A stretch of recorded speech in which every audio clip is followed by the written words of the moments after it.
Welcome to Highly Sensitive, Happily Married, the podcast that teaches you to not only have an easier marriage as a sensitive woman, but to have one that feels more amazing by the day. Where you'll hear relatable stories, love advice that works, and coaching on how to have a marriage where feeling upset and disconnected is a thing of the past, and where instead a sense of loving connection and even fun and lightness is the norm. I'm Hannah Brooks, highly sensitive person, love expert, and marriage coach, and I'm so happy to be on this journey with you. Hello, my friends. So pretty on the regular when clients and I are working on how to respond when their husband, when their partner is not being kind of a tip-top, kind human being, when he's being critical or defensive, or maybe acting angrily, or even yelling, or being maybe controlling, or just kind of otherwise acting what most of us would call disrespectful. People will ask me, how can I not just be a doormat and get walked all over by my partner? Right? Or some version of that question. This is a concern that we women have, and rightly so. Because, of course, these things happen with our partner being human beings and all, right? Who, I've said many times, haven't necessarily learned how to manage themselves to show up consistently, kindly, and lovingly with us. And really, truly, some partners tend towards this kind of behavior more than others. Some of you, this might not be super relevant for, but some of you, this is going to be super relevant. So I talk a lot about responding versus reacting and handling your partner's less than tip-top behavior in a way that isn't reactive and explosive. With my clients, we talk about this oftentimes before they really understand what I'm trying to say, or see that there are ways that work way better than others than how our brains naturally want to react to it. Our brains naturally tend to want to react to it with defensiveness ourselves, or anger, or just a reactivity, quote unquote, right?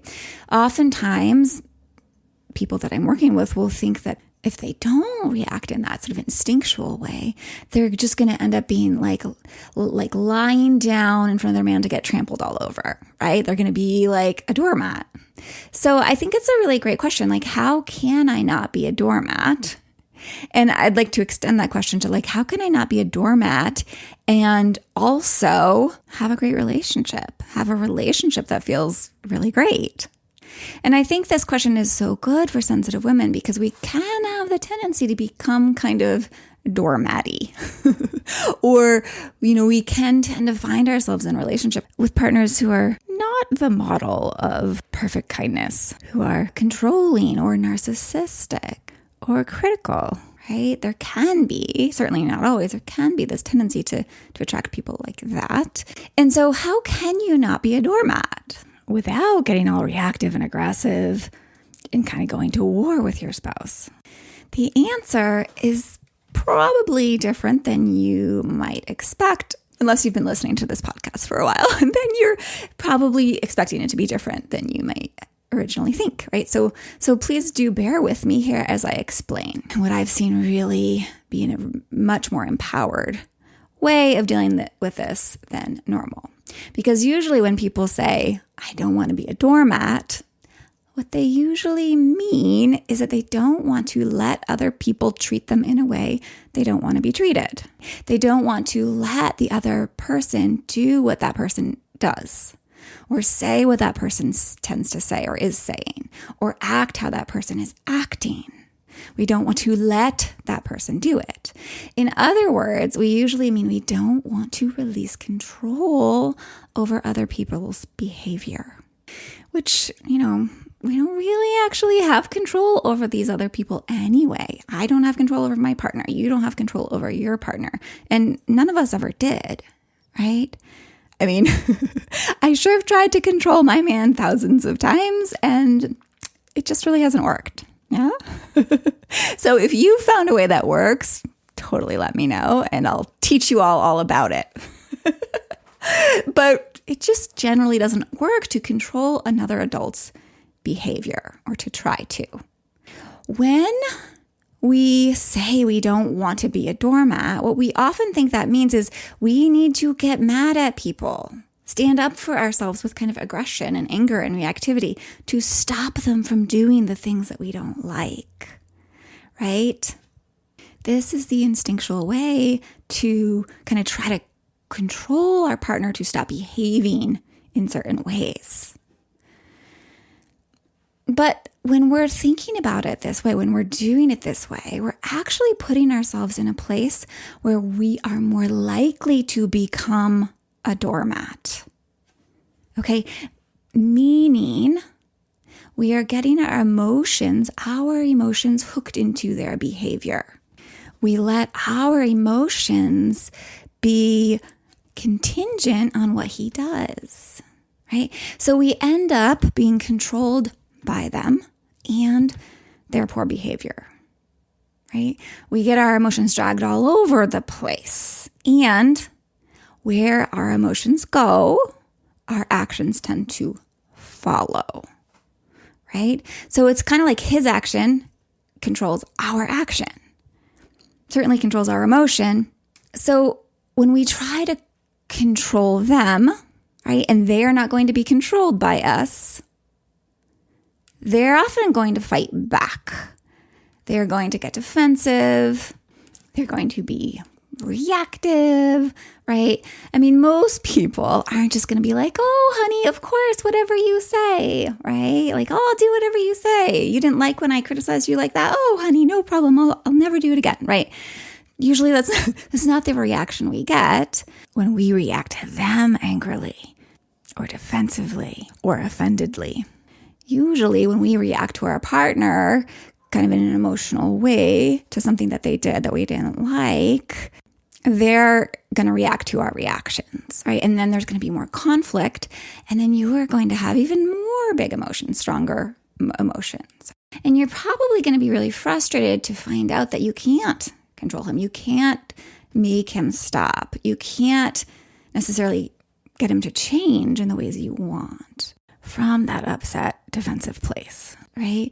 And so in that way, again, like you actually get to be sort of more like a bottle floating on like a rough, violent sea, right? Waves tossed around, out of control, helpless, powerless, and ultimately even more at the mercy of his actions and how he's behaving. Meaning his actions will cause you more pain and you will feel more and more tread upon like a doormat. So over and over, I see this is what happens when we think we need to puff up, stand up for ourselves in a classic way, like defend ourselves so as not to be a victim to our partner's mistreatment, right? So as not to be a doormat. So I want to give you an example. So this is more concrete. One of my clients, she had a partner who most of us would say could be kind of harsh, for lack of a better word. And, she really didn't like it when he said certain things or started behaving certain ways. Like when he, like, quote unquote, barked at her, or told her things like, you're being pissy, or just generally was judgmental and said judgmental things about how she was parenting, or any number of things. She didn't want to just be a doormat. She didn't want to sit there and just take it. So she would tell him where he was being a jerk, right? How he is doing this marriage thing wrong. She'd sometimes yell or rage at him about how he should not be saying such things, like, and what he should be doing instead, right? And there was always anger in her voice, which totally get it, right? We don't want to be treated like that. But he, not surprisingly, didn't just suddenly be like, oh, honey, you're so right. He didn't say, oh, I'll suddenly start treating you the way you want me to. Instead, he would roar more. He would kind of start yelling at her back. So then bigger drama, more negativity.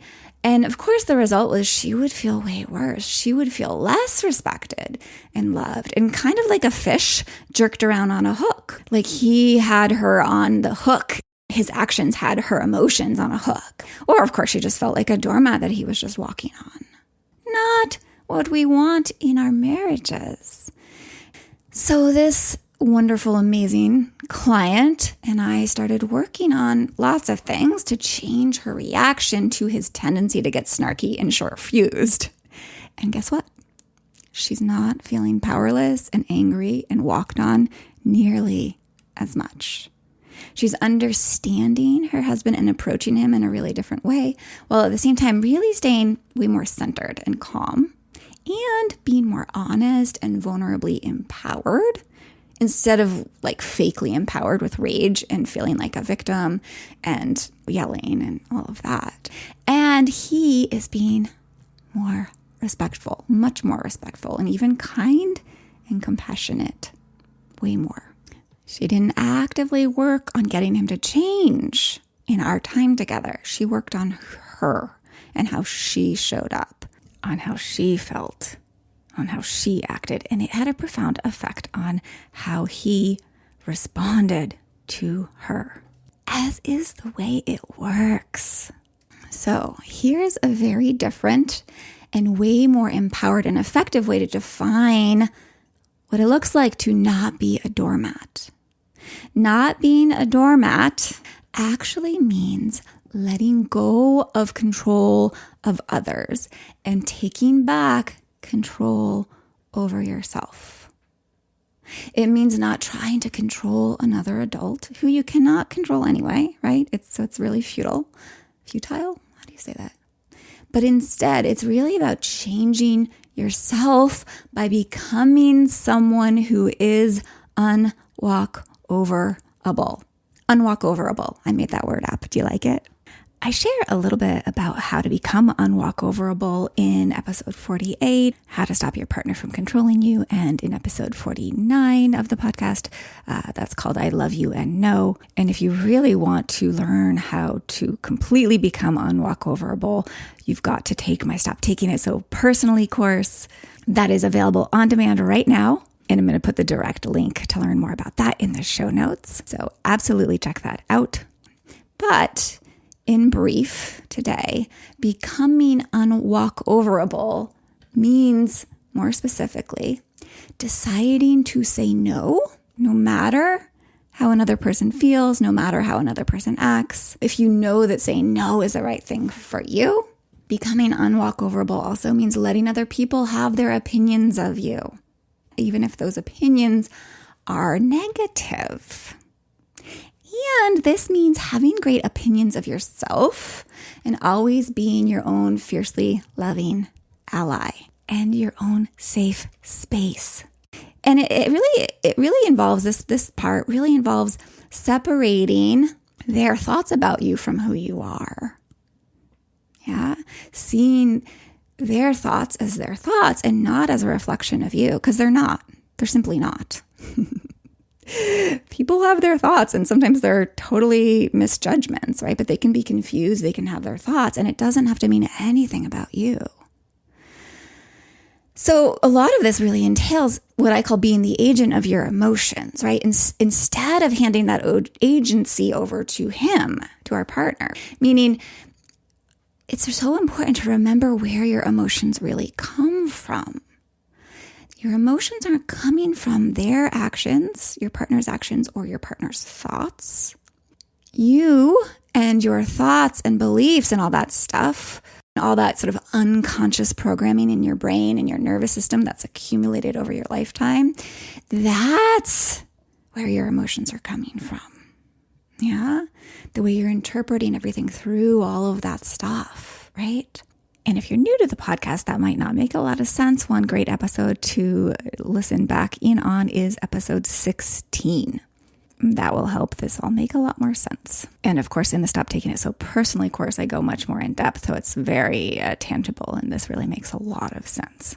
But for now, stepping into like stewardship over your emotions by learning how to take charge over your own thinking and your interpretations and your nervous system, that will make you like doormat proof or unwalkoverable, like he can do what he does and it's not going to touch you. It's not going to hurt you. It's not going to trample you. Yeah.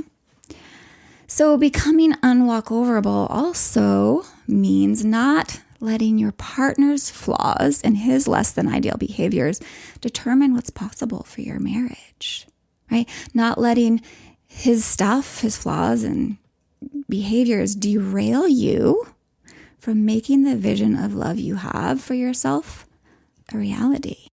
It also means being who you want to be, being who you want to be, even when your man isn't being who you, or even he wants him to be, right? Oftentimes when our partner's showing up in kind of a negative, icky way, it's not who he really wants to be, right? He's kind of taken over by his lizard brain, his primal brain, and his old patterning, right? His brain's wiring, all that stuff that we humans are subject to, those trances we get caught in. So responding how you want to be responded to, being who you want to be, even when your man isn't, that's part of being unwalkoverable. In other words, it means staying in your business and out of his. It means focusing your powerful energy and attention on the only realm you really have any jurisdiction over, which is your own self. Yeah. And it means allowing this other person to be themselves and finding peace in yourself about who they are. And most importantly, about how you are. And from there, taking charge of your experience, right? How you think, how you feel, how you show up for yourself and how you show up in the relationship. All of this is very powerful. It's very strong. It's not weak. It's not doormat behavior. Deciding how you want to feel about someone else's behavior, deciding to feel acceptance. And again, I want you to remember that acceptance is not about condoning or tolerating bad treatment. Okay. It just means you're no longer wasting your energy futilely fighting the reality of how things are. So deciding to genuinely accept how things are at the moment, that actually frees you up to be able to do something more about it, more effectively, right? Particularly when it comes to your emotional realm. It frees you up to take back control over your feelings about whatever the thing is. And it also frees you up to address the problem if you choose to from a much more effective place inside of you. It frees you up ultimately to advocate for the treatment you most want from your partner, to inspire in a loving and empowered way the treatment you most want from your spouse. It gives you the power, for example, to make requests for what you want in a way that your partner can actually hear and be most likely to respond to positively, which yelling and lots of giant tears, reactivity, quote unquote, is not going to do very well. It's not a way that your partner is actually very likely to hear what you're saying. When either of you are in those sort of super heightened emotional states, he's not going to hear any requests, right? So when you're more in control of your feelings and back in that place where you have emotional agency, you'll be freer to make effective requests that he can actually hear, right? You'll also be much freer and capable of setting boundaries and then enforcing them, following through on them, which will allow you to, for example, walk away when he's treating you in a way that you've decided you won't tolerate. And it will free you up to talk with your partner about issues and solve for them from a calm, clear-headed space, so you can not keep repeating the same experiences, but actually come up with solutions for a better future together. I'm sure as I list all of these things, you can get a sense of how taking your emotions back into your own hands, like I've said, really does allow you to most effectively advocate for the treatment and really the kind of relationship you most want. Yeah. So my really big point here is going to war with someone because we don't like how they're treating us is not actually being strong, especially when it comes to love, right? Our love relationships. Love is never about war. And war can only happen when you fight back like aggressively, right? So accepting someone for who they are and how they're showing up, and deciding how you want to feel in any given situation or about anything they do, and choosing what you will do about it to take care of yourself, that's incredibly powerful and strong. And instead of that making you into a doormat, that's being the person who walks through the door, right? That's being someone who opens new doors for herself and for both you and your partner, who opens new doors in your marriage that lead to way more mature, respectful, authentic, enjoyable, like genuinely loving relationships. Yeah. So your husband's actions don't need to make you into a doormat, a helpless victim, right? It don't need to make you into someone who gets tread upon. Now, side note, please know, I'm never talking about physical abuse. I don't talk about that here. We're talking more about like, verbal stuff and sort of just disrespectful ways of treating you. Okay, so his actions don't need to make you into a tread upon doormat. And what right now feel like your man's like unkind, uncool, disrespectful behaviors that you really don't think you should let him get away with, you can learn to relate to them in a way that keeps you strong instead of puts you in that position of this victim, this powerless person who's like who's like the fish on the fish hook getting swung all around, right? Or the bottle on the waves that's getting like jostled and tossed violently all around because of your husband's actions. Like you can learn instead to think about and respond to these things in a way that stops you from giving your power away. And I so want that for you. So I hope that this episode has helped you start to get this new way of thinking about being a doormat and how the old definition actually is more likely to make you into someone who's at the mercy of her partner's flawed, unskillful, disrespectful behaviors. And I hope this episode has helped you understand that you totally have the power to become unwalkoverable and thereby make your marriage into the respectful, nourishing, team feel, deeply loving one that you want and deserve.